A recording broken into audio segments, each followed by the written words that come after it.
सो hey guys, कैसे हैं आप लोग। मैं हूं आपका अपना डॉक्टर ऋतिक माहेश्वरी। स्वागत करता हूं, इस्तकबाल करता हूं, वेलकम करता हूं आपके अपने यूट्यूब चैनल पर जिसका नाम है 2B Doc 25.02। So guys, let's talk about reality. मुझसे बहुत सारे लोग पूछते हैं कि आप कितना कमाते हो, क्या खर्च करते हो।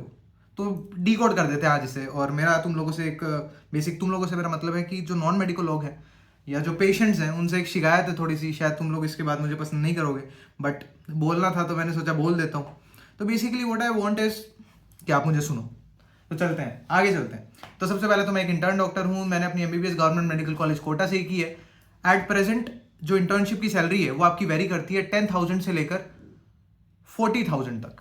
ठीक है, different states, different government, different central institutions और डिफरेंट स्टेट इंस्टीट्यूशंस अलग अलग सैलरी जो है, स्टाइपेंड जो है जिसको हम बोलते हैं, वो प्रोवाइड करते हैं अपने इंटर्न डॉक्टर्स को। ठीक है, ओके। तो सबसे पहले इंटर्नशिप। तो इससे पहले क्या एक एमबीबीएस स्टूडेंट नहीं कमाता है। मैं अगर अपनी बात करूं तो मैं पिछले 4.5 साल से 5 साल से नीट यूजी के लिए बायोलॉजी पढ़ा रहा हूं। तो मैं तो कमा रहा था वैसे, that's a different scenario. But every other student जो होता है एमबीबीएस का वो ऐसा नहीं कर सकता। ठीक है, कर इसलिए नहीं सकता, ऑब्वियसली देयर चॉइस। मैं कर रहा था अपना जो है साइड हसल जिसको बोल सकते हैं आप, मैं वो कर रहा था and I was earning from that. उससे खैर मतलब नहीं है। सबसे पहले जो 4.5 साल होते हैं आपके एमबीबीएस के, 4 साढ़े 4 साल, उसमें आप एक पैसा नहीं कमाएंगे फ्रॉम जिसको बोलते हैं आपकी डॉक्टरी से, है ना। दूसरा आता है आपका इंटर्नशिप, जिसमें मैंने बताई दी है जो सैलरी 10,000 से लेकर 40,000 तक डिफरेंट इंस्टीट्यूशन में, डिफरेंट कॉलेजेस में वेरी करती है। फिर आती है आपकी रेजिडेंसी या फिर एमओशिप, जिसमें आप 70,000 से लेकर 1,10,000 तक आपको गवर्नमेंट देती है। ठीक है, पीजी के दौरान जिसको आप बोलते हैं। फिर अगर आप उसके बाद सुपर स्पेशलिटी रेजिडेंट बन जाते हैं तो अगेन 75,000 टू 1,05,000 1,10,000 तक आपको मिलते हैं। फिर आप अगर एक अटेंडिंग कंसल्टेंट बन जाते हैं तो आपको 1,20,000 यानी कि 1,20,000 के आसपास मिलना शुरू हो जाते हैं। अब इसके बाद वेरी करता है कि आप उसके बाद क्या करते हैं। अगर आप एक प्राइवेट हॉस्पिटल में विजिट करते हैं या आपने सुपर स्पेशलिटी क्रैक कर ली है तो आपको किसी भी हॉस्पिटल में 2 से 5 लाख रुपए महीना मिल जाएगा, विच इज इतनी पढ़ाई करने के बाद मिलना भी चाहिए।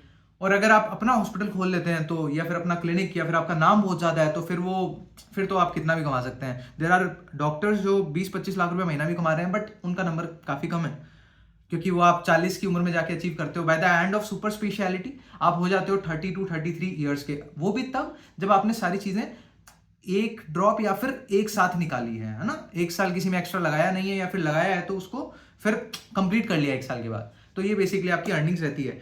बट पंखा चलाया तो गर्मी हो रही है थोड़ा सा, है ना।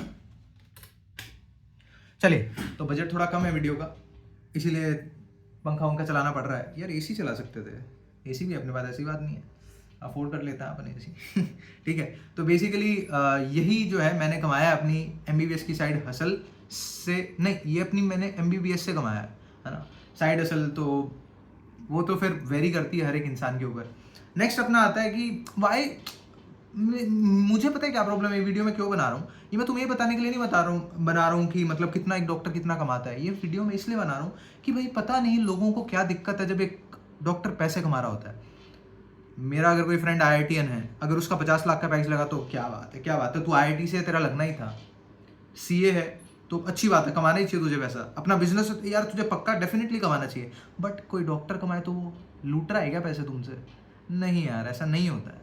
तुम खुद सोचो। फॉर एग्जाम्पल अगर मैं बात करूँ मेरे किसी रिलेटिव की, उसने मुझे ECG भेजी, आज मुझे ECG देखना आता है तो मैं बता सकता हूँ कि ECG में क्या प्रॉब्लम है। I can diagnose if there is any problem in the ECG। Obviously I can diagnose the problem. ये थोड़ा भारी हो रहा है, इसको साइड में रख देते हैं। Obviously I can diagnose the problem यार, कि एक्चुअल प्रॉब्लम क्या है। मैं कोई कार्डियोथोरेसिक सर्जन या फिर MD मेडिसिन या फिर कार्डियोलॉजिस्ट थोड़ी हूँ।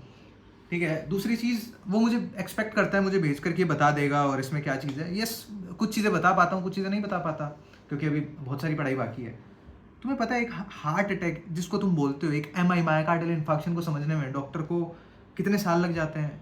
अगर मैं बात करूँ अपनी MBBS जर्नी से रिलेटिव, तो फर्स्ट ईयर में मैंने हार्ट की मसल के बारे में पढ़ा, उसकी वर्किंग के बारे में पढ़ी। सेकंड ईयर में मैंने मेडिसिन के बारे में पढ़ा, उसको क्या मेडिसिन चाहिए रहती है एक हार्ट को पंप करने के लिए।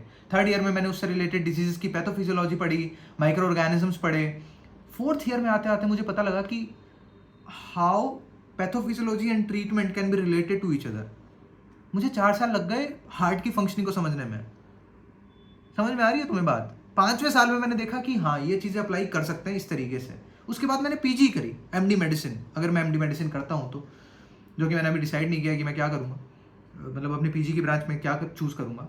और एमडी मेडिसिन के बाद अगर मैं कार्डियोलॉजिस्ट बन जाता हूँ तो उसके बाद मुझे पता लगेगा कि हार्ट कैसे काम कर रहा है, प्रॉपर उसका ट्रीटमेंट क्या है। भाई 10 साल चले गए मेरी जिंदगी के, 11 साल, 5-5.5 साल एमबीबीएस के, 3 साल पीजी के, काउंसलिंग मिला के 3-3.5 साल ही मान लो तुम लोग, 9 साल, 1 साल एसआरशिप के, 10 साल, वो भी जब मैं सारी चीज़ें एक साथ निकालते हुए आ रहा हूँ, हर एक एग्जाम को मैंने एक साथ क्रैक किया तब। उसके बाद 3 साल, भाई 12-13 साल लग चुके हैं कार्डियोलॉजिस्ट को, तुम उसको 500 रुपये एक कंसल्टेशन के नहीं दे सकते यार। इतना तो एक्सपेक्ट करते हैं ना इंसान से कि 32 साल की उम्र में तुम इतना कर लोगे। और मतलब ये एक अकेली ऐसी पढ़ाई है पूरे इंडिया में जिसके बारे में एक आदमी जो है पूरी जिंदगी पढ़ता रहा है। एक IITian 4 साल पढ़ता है, 4.5 साल, सीए 5 साल में क्रैक करके एग्जाम करके फ्री हो जाता है।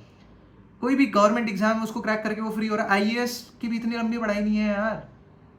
तो वाई टू क्रिटिसाइज डॉक्टर्स बड़ी, इससे आई don't know why people blame doctors कि ये लूट रहे हैं। भाई वो लूट नहीं रहे हैं, उन्होंने इतनी मेहनत करी है, उसके बाद वो डिजर्व करते हैं यार इतना पैसा। कोई डॉक्टर अगर 30 लाख रुपए महीना कमा रहा है तो ही और शी डिजर्व दैट, है ना। इतना पैसा मिलना चाहिए उसे।